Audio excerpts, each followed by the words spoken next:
एक पायरी आधी सांगितलं राज्य सरकार म्हणजे काय, त्याच्या पुढे जाऊन 13व्या कलमात सांगितलं की यापुढे या भारतात कुठलाही कायदा असेल आणि तो 26 जानेवारी 1950 या दिनांकापूर्वी अंमलात आला असेल तर असा कुठलाही कायदा यापुढे अस्तित्वात राहणार नाही. असा कुठलाही कायदा असेल तर तो बेकायदेशीर समजला जाईल. साध्या माणसाने समजते, शिकला नसेल त्याने समजते. 1950 साली जर संविधान जर या देशामध्ये अस्तित्वात आलं असेल तर 1949 चा कायदा म्हणजे संविधान अंमलात पूर्वी येण्याचा कायदा आतापर्यंत अंमलात कसा? इतके वर्ष झाले हा कायदा नाही. 3 वर्ष झाले सुप्रीम कोर्टापुढे या संदर्भात स्पेशल लीव पिटिशन आहे. नाही अशातला भाग नाही. बौद्ध या देशातला झोपलेला आहे अशातलाही भाग नाही. मात्र या बौद्धगयेच्या विहाराच्या निमित्तानं आपल्या धम्माचे सेनापती आदरणीय सुरई ससाई यांनी अनेक वर्ष हे आंदोलन पेटवलं. त्याच्यानंतर हा खंड पडला.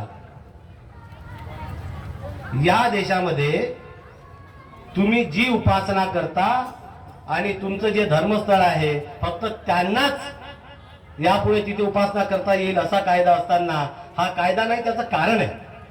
त्याचं कारण असं आहे की आपण जेव्हा बुद्ध विहाराच्या संदर्भात बौद्धगया टेम्पल ऍक्टच्या संदर्भात बोलतो तेव्हा आपल्याला आपल्या आंदोलनाच्या संदर्भात काही स्पष्टता ठेवणं गरजेचं आहे. काही स्पष्टता कशा? आमचं हे आंदोलन कुठल्याही धम्माच्या विरोधात नाही, कुठल्याही धर्माच्या विरोधात नाही, कुठल्याही जातीच्या विरोधात नाही. कुणाला असं वाटेल वारंवार की तिथे 4 हिंदू आहेत, 5 बौद्ध, 4 बौद्ध आहेत, सगळेच्या सगळे 9 लोक बौद्ध व्हायला पाहिजे, यांचं आंदोलन हिंदूच्या विरोधात आहे. आम्हाला काहीही गरज नाही कुणाच्या विरोधात जाण्याची. आमच्या संरक्षणासाठी, आमच्या सन्मानासाठी, आमच्या अस्मितेसाठी डॉक्टर बाबासाहेब आंबेडकरांनी 14 ऑक्टोबर 1956 दिलेला बौद्ध धर्म हा आमच्यासाठी काफी आहे, पुरेसा आहे. आम्हाला कोणाची कान घालून करायची गरज नाही. आम्ही हिंदूच्या विरोधात नाही, आम्ही मुस्लिमांच्या विरोधात नाही, आम्ही शिखांच्या विरोधात नाही, आम्ही ख्रिश्चनांच्या विरोधात नाही. आम्ही हे जे 4 हिंदू आहेत, 5 हिंदू संख्येने या 9 लोकांच्या कमिटीत आहे म्हणतो तेव्हा आमचा हा संघर्ष, आमचा हा विरोध हिंदू नाही, हिंदू धर्माला नाही. कारण गाडगे बाबा फार छान शब्दात सांगायचे की देवळामध्ये देव नसतो, देवळामध्ये पुजाऱ्याचं पोट असतं. ज्यांनी संपूर्ण देशामध्ये फुकटामध्ये खाऊन लोकांना फुकट्याच्या गोष्टी सांगायचा धंदा परंपरा या देशामध्ये सुरू केली, ज्यांनी संपूर्ण देवांना, संपूर्ण उपासनेला, संपूर्ण धर्माला पोट भरण्याचं साधन बनवलं, असा जो काही वर्ग भारतामध्ये आहे, आमचा लढा त्या लोकांच्या विरोधात आहे, कोणत्याही धर्मीयाच्या विरोधात नाही. या देशामध्ये सम्राट अशोक जेव्हा आले, सम्राट अशोक जेव्हा इथले राजा झाले, चक्रवर्ती झाले, देवानाम प्रिय सम्राट अशोक, त्यांनी 84,000 बौद्ध विहारांची निर्मिती केली. मात्र एकतर आमचं अज्ञान म्हणा किंवा आम्ही त्या काळात संघर्ष करून चुकलो नाही, त्या काळात आम्हाला संघर्षाची प्रेरणा मिळाली नाही आणि त्याच्यामुळं ह्या 84,000 बौद्ध विहारांना शेंदूर फासत फासत फासत आजच्या तारखेला तुमच्या हातामध्ये फक्त एक बौद्धगयेचं विहार राहिलेलं आहे. बांधवांनो, भगिनींनो, त्यालाच हातातून जाऊ देऊ नका. आम्ही गाफील राहिलो. बाबासाहेबांनी आम्हाला भारतीय बौद्ध महासभा दिली, बाबासाहेबांनी आम्हाला समता सैनिक दिलं, बाबासाहेबांनी आम्हाला रिपब्लिकन पक्ष दिला. आम्ही असेच झोपेत राहत असताना आज 2025 साली जर तुम्ही आपल्या मनाला प्रश्न विचारला तर डॉक्टर बाबासाहेब आंबेडकरांनी जगण्यासाठी ज्या संस्था तुम्हाला दिल्या होत्या त्या संस्था एकही तुमच्या हातात नाही. आणि म्हणून हाच तो संघर्षाचा काळ आहे. कारण भगवान बुद्ध आमचा देव नाही. आम्ही भगवान बुद्धाला नारळ फोडायला जात नाही, आम्ही भगवान बुद्धाला शेंदूर व्हायला जात नाही, आम्ही भगवान बुद्धाला नमस्कार करायला जात नाही. मग भगवान बुद्धाबद्दल आमची एवढी जवळी का? कारण भगवान बुद्धाचा मार्ग आमच्या जगण्याचा मार्ग आहे. भगवान बुद्ध आमची अस्मिता आहे, भगवान बुद्ध आमची ओळख आहे.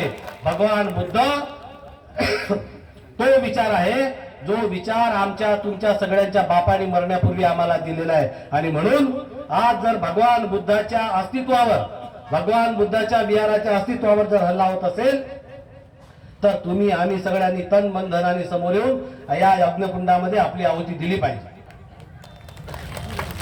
या देशामध्ये अनेक सरकार आणि अनेक सरकार गेले, तुमच्यासाठी कुणाचंही सरकार नाही. आज आम्ही इथं मोठ्या संख्येनं जमलो आहोत. या उन्हामध्ये एखाद्या माणसानं, काँग्रेसवाल्यानं, बीजेपीवाल्यानं, शिवसेनावाल्यानं 1000 रुपये दिले असते तर कोणी आलं नसतं.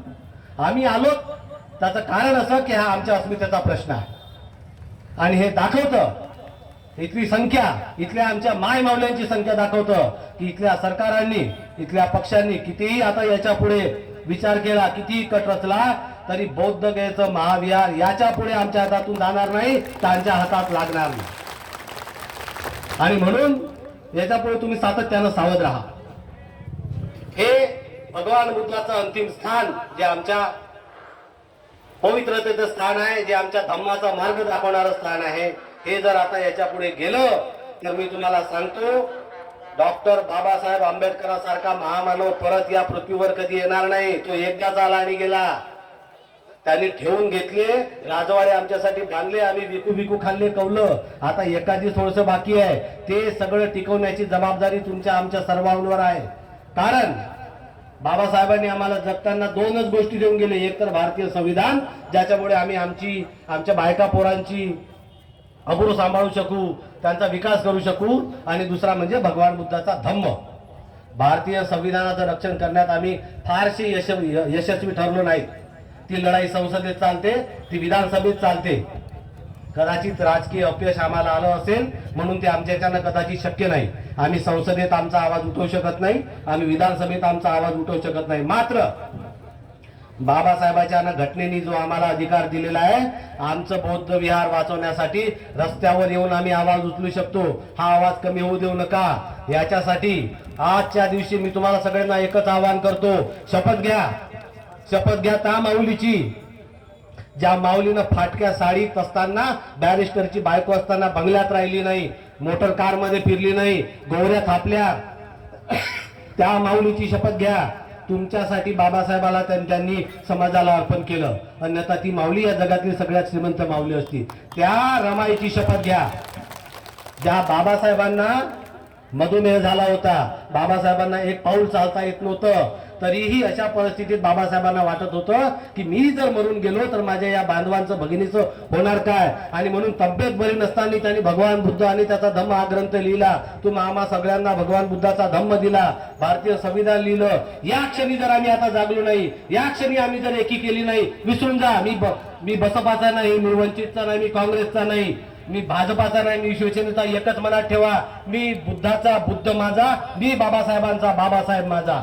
आम्ही हा विचार जर आता आपण ठेवला नाही तर उद्या एकामेकाच्या तोंडाकडे पाहण्याची वेळ येईल आणि आपल्याला म्हणावं लागेल की माझ्या तला भीम मीच केला उन्हा, माझ्या तला भीम मीच केला उन्हा, दोष देऊ कुणा, दोष देऊ कुणा, ही म्हणण्याची वेळ आपल्यावर येऊ नये. म्हणून तुम्हा सगळ्या बांधवांना, भगिनींना एकच आव्हान आहे, जोपर्यंत हा काळा कायदा रद्द होणार नाही, जोपर्यंत बौद्धाच्या हातात, बौद्ध संघाच्या हातात या विहाराचं संस्थापन येणार नाही, तोपर्यंत हा संघर्ष आपण असाच चालू ठेवू, हीच मी आपल्याकडून आज अपेक्षा व्यक्त करतो. थांबतो. नमो बुद्धाय. जय भीम.